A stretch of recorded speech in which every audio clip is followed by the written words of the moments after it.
I really like animals. I've had pretty much every single type of pet you could have, reptiles, birds, and I've had 2 hamsters which haven't died in a horrific accident, which is apparently pretty rare. But you know who doesn't like animals? PetSmart. So in this video I'm going to tell you how horrible PetSmart is and how they directly support the abuse of small animals. So first things first, I think we're going to actually go to PetSmart and I'm going to show you a few of the things I'm talking about and we're just going to check it out. Alright, let's go to PetSmart. So here we are walking into PetSmart. I'm just going to be doing a voiceover because I don't want to be like one of them people. So right after I walked into the store, I saw they had this whole rack of these weird neon genetically modified glowfish. That cannot be healthy. Don't buy these. Not to mention they're just kind of ugly, honestly. So then I started walking down the reptile section and I saw they had these weird care guides on the right here. So I grabbed a couple of those. So then I turned to my left and I saw some of the reptile enclosures. They appeared to be lacking quite a bit of humidity, which is definitely not good for those kinds of animals. I also encountered the dumpy tree frog. I thought that was a pretty funny name. I then found the bird section and I saw this cute little guy. That was $800. No, I'm not kidding. That PetSmart bird was $800. They also had this cockatiel that was way overpriced too. I then walked over to the hamster section where they were feeding them this bizarre food that I've never seen before. The enclosures weren't the worst I've ever seen, but they definitely weren't great either. They also had some more of these care guides in the hamster section, so I grabbed some more of them too. And then I walked by the fish one more time before I left the store, and they had these bala sharks that get gigantic for $7. A lot of people buy those not knowing how big they get, but they buy them because they're sharks, right? They aren't even real sharks, by the way. But most people buying those have no idea how big they get. They can get up to as big as like 14 inches or something crazy. Alrighty, here's our haul from the PetSmart trip. Let me go through them real quick. I grabbed most of them, but I know pretty much all there is to know about these animals, so we'll get back home and see how wrong they are.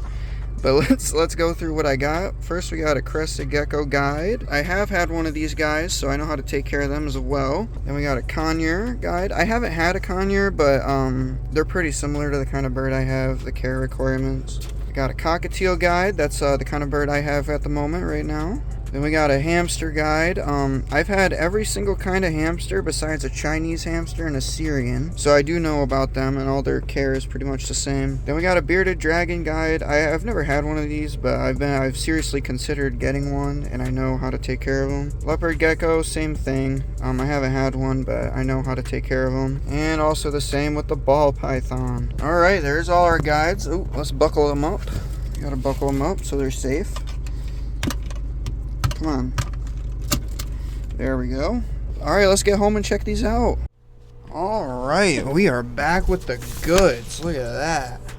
So why do I hate PetSmart? My main big problem with them is how they source their animals that they sell in the store. So I feel like most people know what a puppy mill is. If you don't, basically it's a highly unethical breeding operation and they just try to breed as many dogs as possible. Now you may know PetSmart doesn't sell dogs, but they do sell reptiles, small rodents, birds, and fish. So it seems like PetSmart and Petco get most of their animals from Sun Pet Ltd. according to this article on worldanimalprotection.us. I'm not sure how reputable this thing is, but I mean it's a .us, so it's probably okay. But basically this article really tells a lot. I'll leave a link in the description too. There's some pictures in here that you might not want to see, so click it on it at your own risk. Anyway, the title of this article is The Terrible Truth Where Petco and PetSmart Get Their Animals. So it says in this thing here, the U.S. Department of Agriculture inspectors have uncovered horrific suffering at Sun Pet, one of the biggest animal dealers in the country. Sun Pet buys small mammals, fish, reptiles, and birds from breeding mills, and then ship them to the Sun Pet facility, and then resells them to pet stores, like PetSmart and Petco. In a single inspection, the USDA inspectors observed a hamster with excessively swollen right eye that couldn't open. Underweight hamsters. Yeah, some really bad stuff in here. Cannibalism in 22 hamster enclosures was observed. The inspection also documented 10 unhealthy looking gerbils that couldn't reach their water dispenser. Hamster enclosures with cracks large enough for them to escape or injure themselves. And dead rodents near the area where the food was stored. Despite the severity of legal violations and the number of animals involved, they were given a $4,500 fine by the USDA. That's actually ridiculous. Oh my god. $4,500? That's actually ridiculous. What is the government doing? And it's pure America right there. And once they leave this horrible facility, they're not shipped correctly at all. And presumably like 1/3 of the animals shipped to the PetSmarts will die. So there's some pictures here of how they're shipped. Definitely not ideal at all. So this is a pretty short article. You guys basically got the gist of it. If that doesn't make you never want to go to PetSmart to buy an animal again, I don't know what will. Now I've personally been to more than one PetSmarts that have had like fish with ick. If you don't know what that is, basically it's not a good disease on a fish. There's like little white dots on them. I'll put up a picture probably, but it's definitely not good, and it's a very obvious illness. Like, you know if your fish has it, and then those sick fish get sold to ignorant people that don't know how to take care of them, and then they die. But PetSmart doesn't care if they die because they still get the money. So big corporation's gonna do what a big corporation's gonna do. What can I say? And according to previous employee reports, usually nothing gets done about them, even if they do report to management that the animals are sick. They just kind of let them die or get sold, and then in turn dying. Why would they pay for vet care when they can just sell a sick animal to someone that doesn't know any better? And then that person will likely come back and buy another one. And PetSmart employees aren't treated very good either. They have an employee rating of 3.2 out of 5 on Glassdoor. That's pretty terrible. I mean, I've looked at job listings in my area and the pay is pretty garbage. Not to mention that people have reported that they get discouraged from reporting animal illnesses because it doesn't get the big company their sweet profit. There's also been multiple lawsuits because they apparently force their groomers into traps, requiring them to repay thousands of dollars in training if they decide to quit early, which you're probably going to want to because you're probably not getting paid very well. The state of Colorado recently filed a lawsuit against PetSmart alleging that the company's trap scheme is illegal. Also, I should have mentioned this earlier, but the actual enclosures for the animals in the stores aren't great either. Like, it's a pet store, you know, it's kind of a temporary type thing, so the enclosures or fish tanks or whatever don't have to be huge, but like they're still pretty dang small. Also, some of their prices were like ridiculous in there. I couldn't believe it. Like, they had a conure in there, it was like $750. Like, I couldn't believe it. That's actually insane. And the cockatiel they had in there was $400. By the way, those birds aren't hand raised, I can guarantee it, so they're not tamed at all. Like, I got this bird here from a really good local parrot store. Unfortunately, this store closed a couple years ago. The owners retired, but I got him in... Oh, hello there. Anyway, I got him in 2020 for $185.49. He was a professionally hand-raised bird. Hand-raised means as soon as they were hatched, they were fed by humans, so they're hand-tame out of the gate. But anyway, I don't know who's buying birds from PetSmart, but they're getting ripped off. Anyway, let's move on from the ridiculously priced birds. Now, I know some people may feel inclined to save the animals from the PetSmart. That is a horrible idea. Don't do that. Don't buy any animals from PetSmart, ideally. You might think you're saving them, but you're really not. You're just giving them money to breed more of them, and you're still supporting the horrible cycle. Now, I would like to point out that anything non-living from PetSmart is actually okay to buy and stuff. This tank over here, they have a lot of good deals on fish tanks. I got that from PetSmart for like $50. Like, I get fish food and like bloodworms for the fish all the time from there. Sometimes I get his food from there too if they have it. Buying stuff from PetSmart isn't bad as long as it's not living. Unless it's one of those horrible hamster cages. Oh my god, look at that thing. Can't believe someone looks at one of those and says, I'm gonna put a living animal in that thing.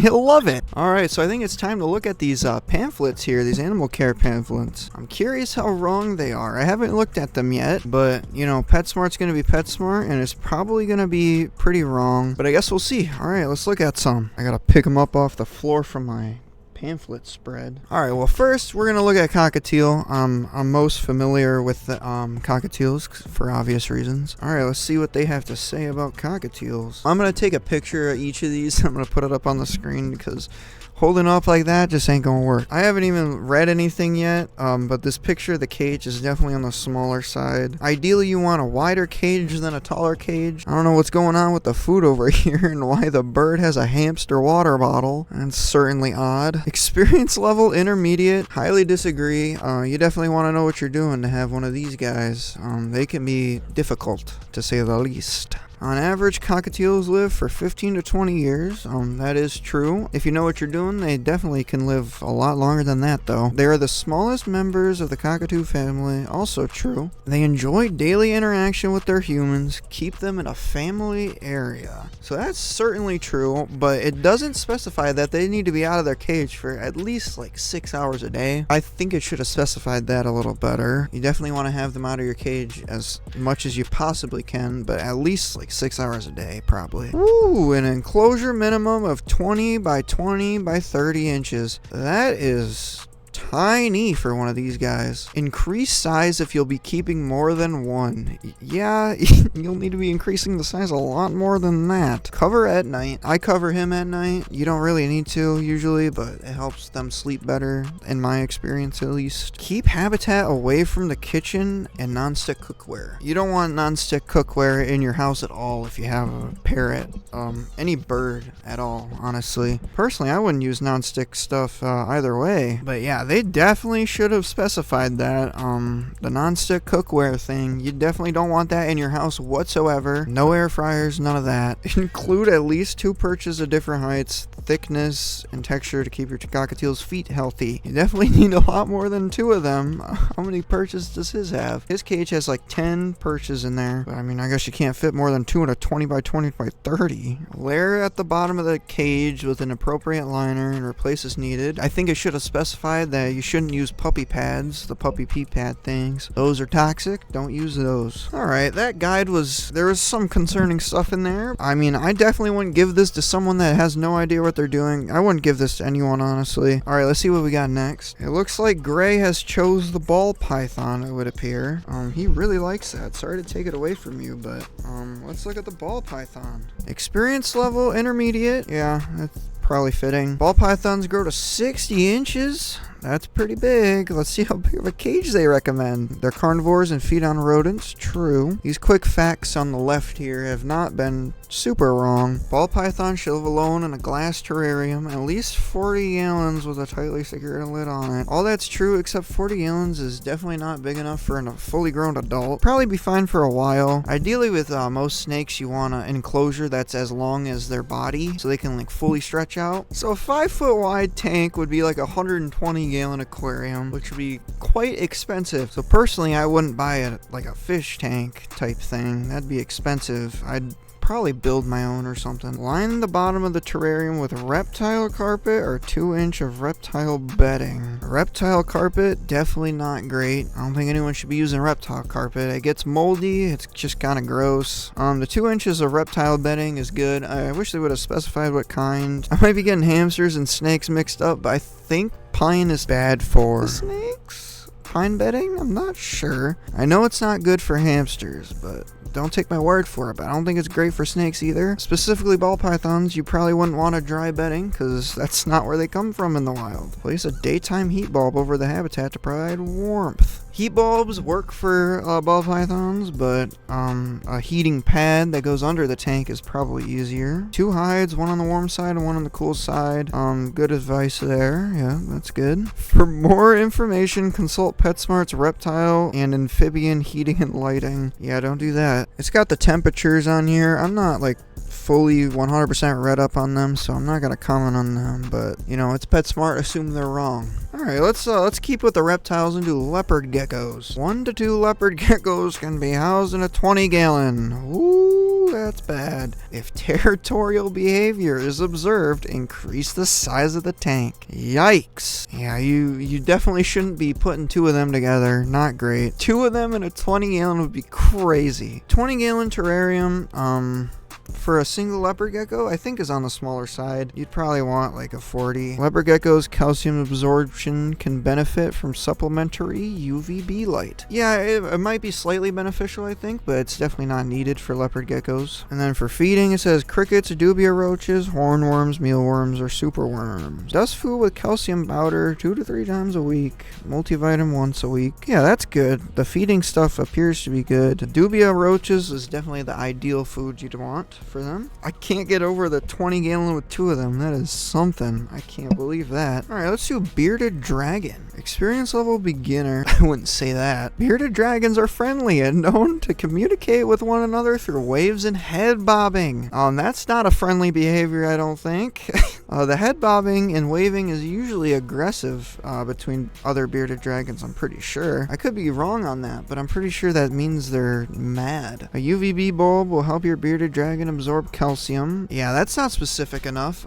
Bearded dragons absolutely 100% require a UVB lamp fixture. It's a non-negotiable. If they don't have that, they get metabolic bone disease and their bones don't grow right. And I can't believe they did not specify that in this guide. Alright, that one was fine.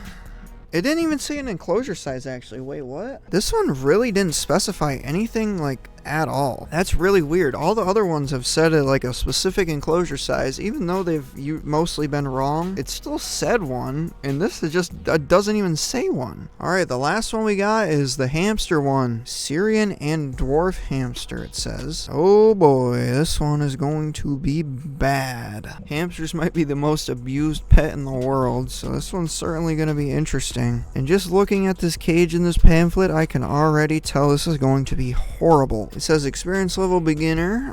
I agree, you know, but most people have no idea what they're doing. But if you do know what you're doing, they're pretty simple to take care of, actually. On average, they live for 2 years. Both of my hamsters that I've had have lived for over 3. So it depends on how you take care of them, but some that are kind of inbred would probably live for 2 years. Hamsters are nocturnal and love running on their wheels at night. True. Oh my god. Under the social category, it says, while Syrian hamsters are social with humans, it says they're solitary animals and should live alone, which is very true. It will be a bloodbath if you do otherwise. But here it says most dwarf hamsters, however, are social animals and can be housed in the same enclosure. That is a horrible idea, and they will probably fight to the death. No hamsters can be kept together in the same enclosure. 9 times out of 10, you will end up with one hamster. Line the habitat with an appropriate amount of clean bedding. It doesn't say how many inches of bedding you're gonna want. I think it's ideally like